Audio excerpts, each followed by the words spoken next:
देख रहे हैं फ्यूचर भारत न्यूज, सच सबसे आगे।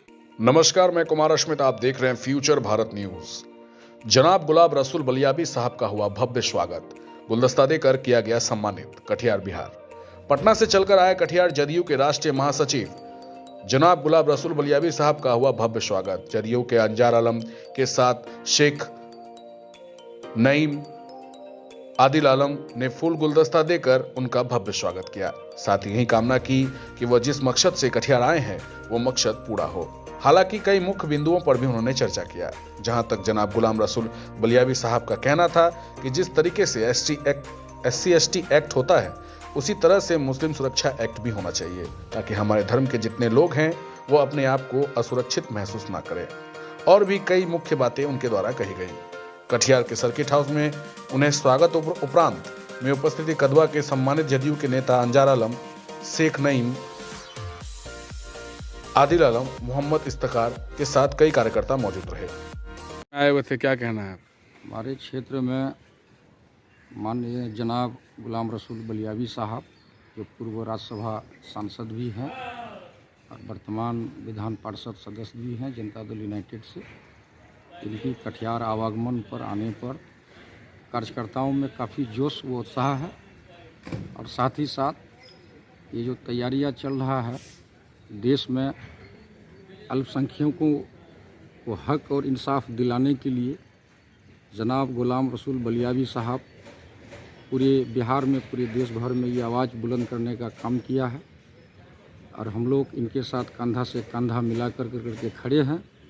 वो इसलिए देश में जबकि SC/ST कानून बन सकता है, दलित महादलित की सुरक्षा के लिए कानून अगर बन सकता है, तो जनाब गुलाम रसूल बलियाबी साहब की तरफ से ये मांग है जो देश में अल्पसंख्यकों का सुरक्षा के लिए भी कानून बनाया जाए और उनकी हक उसको दिलाया जाए, उसके इंसाफ उसको मिलना चाहिए।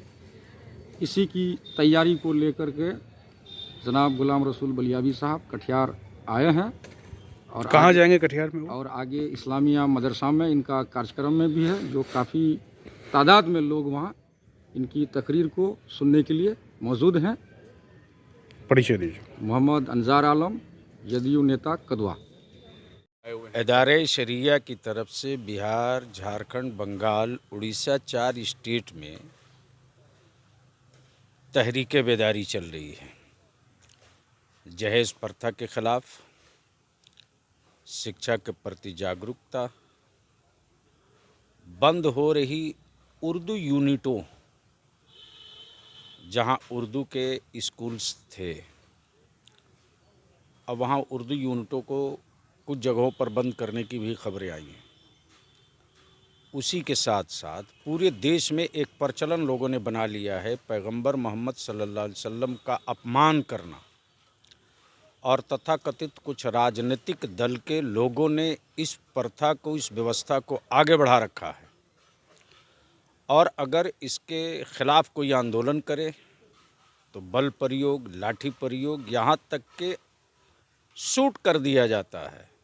ये भी देश ने देखा है। पूरे देश में जो एक आम तौर से धार्मिक नफरत फैलाई जा रही है, चाहे जिसकी तरफ से फैलाया जाए, जिस धर्म की तरफ से फैलाया जाए, मॉब लिंचिंग तक की भी हो जा रही है।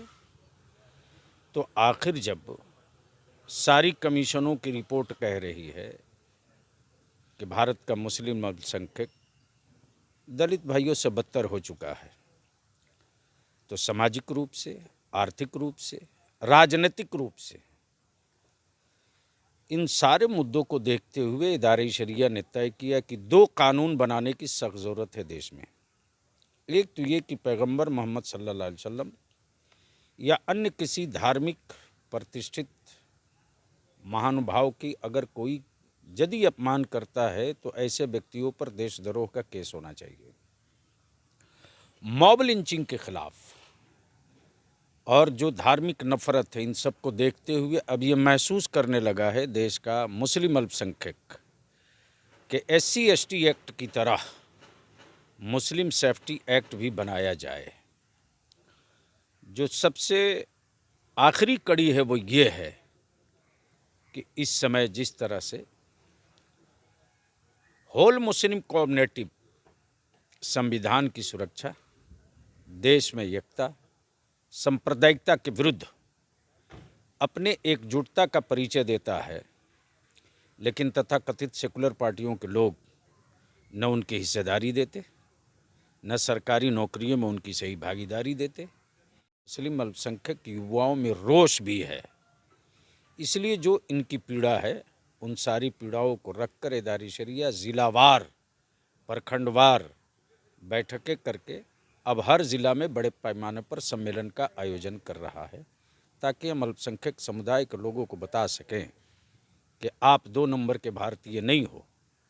जितना हक सारे धर्म के लोगों का है, उसी संविधान के अनुसार स्वतंत्रता के साथ जीने मरने शादी ब्याह का राइट संविधान ने आपको भी दिया है। गुलाम रसूल बलियावी।